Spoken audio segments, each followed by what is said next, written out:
Hello everyone, welcome to my channel. आज हम इस वीडियो में प्लाज्मा मेम्ब्रेन के बारे में डिटेल में डिस्कस करेंगे। Plasma membrane again cell biology का एक बहुत इंपॉर्टेंट टॉपिक है। इस पर्टिकुलर वीडियो में प्लाज्मा मेम्ब्रेन क्या होता है, इसका बेसिक कॉन्सेप्ट, इसका अल्ट्रा स्ट्रक्चर डिस्कस करेंगे। साथ ही साथ इसके स्ट्रक्चर से रिलेटेड दो important model, sandwich model and fluid mosaic model, detail में डिस्कस करेंगे। इसके फंक्शंस को भी समझेंगे। प्लाज्मा मेम्ब्रेन बहुत इंपॉर्टेंट टॉपिक है बीएससी सेमेस्टर एग्जाम्स के लिए। ये प्रॉपर नोट्स आपको प्रोवाइड करूंगा जो आपके एग्जाम प्रिपरेशन के लिए बहुत हेल्पफुल होगा। प्लाज्मा मेम्ब्रेन क्या होता है? The outer surface of all protoplast is bounded by a thin elastic semi-permeable trilaminar lipoproteinous living limiting membrane called plasma membrane or cell membrane. Plasma membrane और cell membrane दोनों same होता है। अगर basic, ये तो बेसिक डेफिनेशन है, basic concept अगर हम देखें तो प्लाज्मा मेम्ब्रेन एक बायोलॉजिकल मेम्ब्रेन होता है जो किसी भी सेल के इंटीरियर भाग को उसके आउटसाइड वातावरण से जो है ये सेपरेट करता है। जैसे ये कोई भी सेल है तो सेल का जो अंदर जो न्यूक्लियोप्लाज्म साइटोप्लाज्म होता है, ये न्यूक्लियोप्लाज्म और साइटोप्लाज्म दोनों को मिलाकर प्रोटोप्लाज्म कहा जाता है। तो ये जो प्रोटोप्लाज्म होता है, अंदर का जो भाग होता है, उसको बाहरी वातावरण से बेसिकली कौन सेपरेट करके रखता है? वो होता है प्लाज्मा मेम्ब्रेन। ठीक है, इसी को सेल मेम्ब्रेन भी कहा जाता है। जो सेल मेम्ब्रेन टर्म है, इसको नगेली एंड सी क्रेमर ने 1885 में दिया था, लेकिन जो मॉडर्न साइटोलॉजिस्ट हैं ये बेसिकली प्लाज्मा मेम्ब्रेन जो टर्म है उसको यूज करते हैं। तो अगर आपको प्लाज्मा मेम्ब्रेन या सेल मेम्ब्रेन कोई भी कॉन्सेप्ट पूछा जाता है तो दोनों सेम है। सेल मेम्ब्रेन को ही प्लाज्मा मेम्ब्रेन भी कहा जाता है। ठीक है, तो ये हो गया बेसिक इसका इंट्रोडक्शन। अगर इसके केमिकल कंपोजिशंस की बात करें, chemically plasma membrane is composed mainly of proteins, lipid and oligosaccharides. ठीक है, ह्यूमंस में 20% प्रोटीन होता है एंड 79% लिपिड कंपोनेंट्स जो है प्लाज्मा मेम्ब्रेन में पाए जाते हैं। जैसे इसके अल्ट्रा स्ट्रक्चर में भी अगर हम देखें, ultra structurally the plasma membrane consist of 3 layer. ठीक है, 3 लेयर होंगे। इसको अगर इसका पूरा अल्ट्रा स्ट्रक्चर देखें तो ये देख सकते हैं। आउटर लेयर ये 20 एंगस्ट्रॉम का होगा। ठीक है, 20 angstrom thick proteins external dense layer. ठीक है, ये एक्सटर्नल बाहरी वाला भाग है, डेंस लेयर। और ये इंटीरियर लेयर है, ये भी प्रोटीन का बना होता है, ये भी 20 एंगस्ट्रॉम होगा। और इसकी जो होगा ये मिडिल लेयर होगा। ठीक है, 35 angstrom bipolar middle light phospholipid layers. ठीक है, जैसे कि ये हो गया प्रोटीन लेयर। ठीक है, बाहर वाला आउटर लेयर हो गया प्रोटीन, और ये भी इंटीरियर वाला लेयर हो गया, दोनों प्रोटीन का बना होता है। और बीच का जो पूरा भाग होता है ये फास्फोलिपिड्स का होता है। जैसे यहाँ पे आप देख सकते हैं, ये कोलेस्ट्रॉल होगा, इसमें hydrophobic end of fatty acid group, phosphate group, ठीक है, बेसिक ग्रुप, ये सब इसमें होंगे। ये आप स्ट्रक्चर में देख सकते हैं। तो ये बेसिक अल्ट्रा स्ट्रक्चर है कि दो जो होंगे ये प्रोटीन लेयर होंगे, बीच में फास्फोलिपिड्स होगा। ठीक है, 35 एंगस्ट्रॉम होता है इसकी जो लंबाई होगी, और ये जो है 20 और ये 20। ठीक है, तो ये हो गया अल्ट्रा स्ट्रक्चर प्लाज्मा मेम्ब्रेन का। अब इसी स्ट्रक्चर को समझाने के लिए दो इंपॉर्टेंट जो है बेसिकली मॉडल दिए गए। पहला है सैंडविच मॉडल। ठीक है, सैंडविच मॉडल, इसे डेविसन डेनियल मॉडल भी कहा जाता है। तो सैंडविच मॉडल क्या होता है? Basically it is also known as the Davson Danielli model, was propose in the 1930s by Hugh Davson and James Danielli. This model suggested that the plasma membrane consist of a phospholipid bilayer sandwich between 2 layer of proteins. ठीक है, इस model में basically क्या समझाया गया कि sandwich model क्यों कहा जाता है? क्योंकि यहाँ पे जो फास्फोलिपिड लेयर होता है ये प्रोटीन के 2 लेयर के बीच में रहता है। ठीक है, जिस प्रकार सैंडविच जो है लेयर बाय लेयर रहता है, उसी प्रकार सैंडविच की तरह ही जो हमारा प्लाज्मा मेम्ब्रेन होता है उसका स्ट्रक्चर जो होगा वो इस प्रकार से उसका स्ट्रक्चर होता है कि 2 प्रोटीन के लेयर होते हैं ऊपर नीचे, और बीच में जो है ये फास्फोलिपिड बाय लेयर होता है। ठीक है, फास्फोलिपिड बाय लेयर में जो है हाइड्रोफिलिक हेड होगा और ये हाइड्रोफोबिक टेल होते हैं। ठीक है, तो इस प्रकार से इस मॉडल में बताया गया था, इसीलिए इसको सैंडविच मॉडल कहा जाता है। ठीक है, डेनियल डेविसन ने इसे दिया था, इसीलिए इसको डेविसन डेनियली मॉडल भी कहेंगे। ठीक है, अब इसमें दो जो पार्ट्स हैं, जैसे कि फास्फोलिपिड्स बाइलेयर वाला जो पार्ट है उसके कुछ इंपॉर्टेंट पॉइंट है। जैसे the core of the membrane is composed of 2 layer of phospholipids. Each phospholipid molecule has a hydrophilic मतलब कि वाटर अट्रैक्टिंग, जो वाटर को अट्रैक्ट करता है अपने side, hydrophilic head and 2 hydrophobic tell होता है। ठीक है, ये अगर हम एक फास्फोलिपिड्स को देखें तो यहाँ पे देख सकते हैं, इसमें क्या होगा, एक हाइड्रोफिलिक जो वाटर अट्रैक्टिंग होता है ये हेड होता है, और ये हाइड्रोफोबिक टेल होता है। ठीक है, जो कि वाटर रिपेलिंग होता है। ठीक है, फास्फोलिपिड्स बाइलेयर के बारे में कि ये 2 लेयर होते हैं इसमें, जिसमें जो है हेड और टेल 2 से मिलकर जो है एक फास्फोलिपिड्स बना होता है। ये हाइड्रोफिलिक होगा और ये हाइड्रोफोबिक होगा। बस इतना कॉन्सेप्ट आपको ध्यान रखना है। जो सेकंड पार्ट होता है प्रोटीन लेयर, प्रोटीन लेयर जो है ऊपर और नीचे दोनों साइड होगा। तो protein coat of outer surface of the phospholipids bilayer, this protein were thought to be fully extended and cover the bilayer like a sandwich. ठीक है, तो ये जो प्रोटीन लेयर होगा पूरी तरीके से जो है कवर करके रखता है बीच का जो फास्फोलिपिड्स है उसको। ठीक है, तो ये सैंडविच मॉडल दिया गया था स्ट्रक्चर को समझाने के लिए। सो इसके बाद जो सेकंड मॉडल दिया गया that is a fluid मॉजिक model of plasma membrane. ठीक है, बेसिकली ये जो सैंडविच मॉडल था इसको कुछ वैज्ञानिकों ने नकार दिया, मतलब नहीं माना, तो उसी को जो है सुधार के इस मॉडल को दिया गया था। The fluid Mosaik model was proposed by Singer and Nicholson in 1972 to describe the structure of plasma membrane.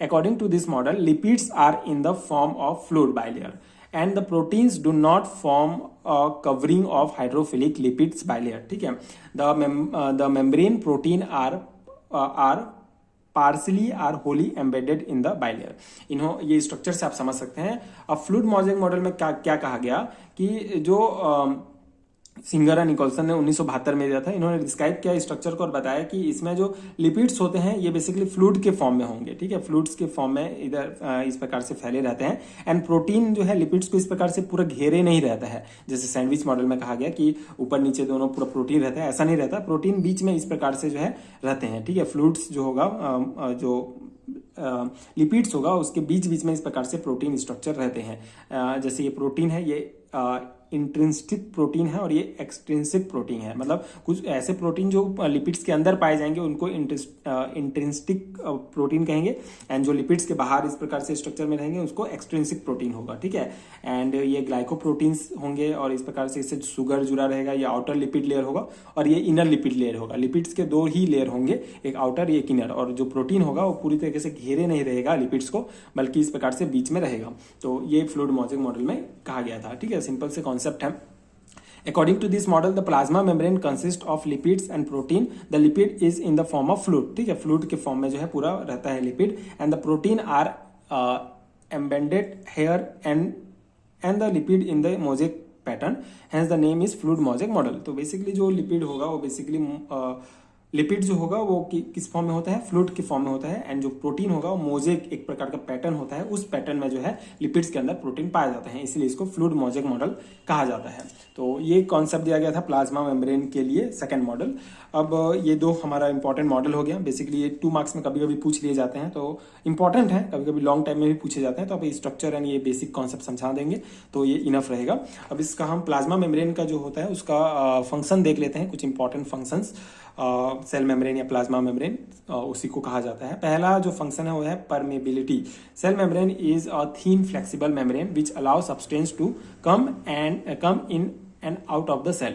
This nature of cellular membrane is called permeability. ठीक है, तो सेल मेम्ब्रेन बेसिकली एक थीन फ्लेक्सिबल मेम्ब्रेन है जो substance को जो है बाहर से अंदर आने के लिए या अंदर से बाहर जाने के लिए अलाउ करता है। तो ये जो सेलुलर नेचर होता है इसको परमेबिलिटी कहा जाता है। There are many types of cell membrane. ठीक है, सेल मेम्ब्रेन इस हिसाब से परमेबिलिटी के हिसाब से जो है 3 प्रकार के होते हैं। पहला है a cell membrane that allow water to move in and out of the cell is a semi permeable cell. ठीक है, तो ऐसे सेल मेम्ब्रेन जो कि वाटर के कण होंगे, मॉलिक्यूल्स होंगे, उसको अलाउ करता है मूव इन एंड आउट। ठीक है, अंदर या बाहर जाने के लिए अपने इस मेम्ब्रेन से, तो उसको सेमी परमेबल सेल मेम्ब्रेन कहा जाता है।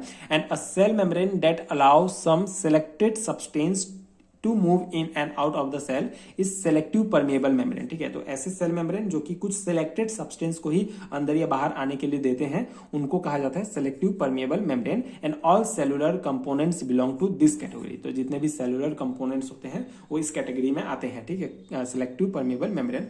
एंड थर्ड टाइप होता है such a cell membrane which does not allow any substance to pass through it impermeable membrane. ठीक है, तो ऐसे भी सेल मेम्ब्रेन होंगे जो किसी भी प्रकार के सब्सटेंस को जो है अलाउ नहीं करते हैं अंदर या बाहर जाने के लिए, तो उसको इम्परमिएबल मेम्ब्रेन कहा जाता है। तो ये 3 टाइप हो गए सेल मेम्ब्रेन के। एंड सेकंड जो इसका फंक्शन है that is osmosis. So when solution of lower and higher concentration are separated by semi permeable membrane, ठीक है। ऐसा सॉल्यूशन, जैसे दो सॉल्यूशन है, इसका लोअर कंसंट्रेशन है, इसका हायर कंसंट्रेशन है, अगर ये सेमी परमिएबल मेम्ब्रेन के द्वारा जो है ये अलग है, सेपरेटेड है, ठीक है, ये मान लो सेमी परमिएबल मेम्ब्रेन है, तो water flow from solution of lower concentration to solution of higher concentration, then this process called osmosis, ठीक है। तो इस स्थिति में क्या होता है, जो वाटर होगा flow from solution of lower concentration से हायर कंसंट्रेशन सॉल्यूशंस की तरफ जो है वाटर फ्लो करेगा, तो ये जो प्रोसेस होता है इसको ऑस्मोसिस कहा जाता है। And when water moves out of the cell it is called exosmosis, and when water moves into the cell from outside of the inside called endosmosis, ठीक है। तो सिंपल सा कॉन्सेप्ट है, बेसिकली वाटर जो है लो कंसंट्रेशन से high concentration की ओर जाता है। तो अगर ये जैसे सेल है और ये बाहरी वातावरण है, ठीक है, तो वाटर अगर लो इधर बाहर से अंदर सेल के अंदर जा रहा है, water moves out of the cell is small, मतलब अगर बाहर से वाटर अंदर सेल के अंदर जा रहा है तो इसको एंडोऑस्मोसिस कहेंगे, एंड वाटर जब बाहर की ओर जा रहा है तो इसको एक्सोऑस्मोसिस कहेंगे। थर्ड जो इसका फंक्शन है that is diffusion. So when two solution of different concentration are separated by the cell membrane, so the solution with lower concentration start flowing towards the solution with higher concentration to and stop flowing when the concentration becomes same, ठीक है। Diffusion क्या किसे कहते हैं, जैसे कि जो है दो डिफरेंट सॉल्यूशन है, कंसंट्रेशन एक का लोअर है एक का हाई है, तो और ये सेल मेम्ब्रेन से जो है दोनों अलग हुए हैं, तो क्या होगा, बेसिकली जो सॉल्यूशन है लोअर कंसंट्रेशन से जो है हायर कंसंट्रेशन की ओर जो है फ्लो होना स्टार्ट होता है, ठीक है, with the higher concentration and stop flowing when the, और दोनों का जब कंसंट्रेशन बराबर हो जाएगा, ठीक है, तो ये जो पूरा प्रोसेस होता है कंसंट्रेशन वाला जो फ्लोइंग होगा ये बंद हो जाता है, तो इस प्रोसेस को डिफ्यूजन कहा जाता है। एंड एक्टिव ट्रांसपोर्ट क्या है, when energy is required to move solute across the cell membrane is called active transport, ठीक है। जब कोई एक हमको अगर एनर्जी रिक्वायर्ड है किसी भी सॉल्यूट को सेल से बाहर निकालने के लिए, सेल के अंदर लाने के लिए, तो उसको एक्टिव ट्रांसपोर्ट कहेंगे।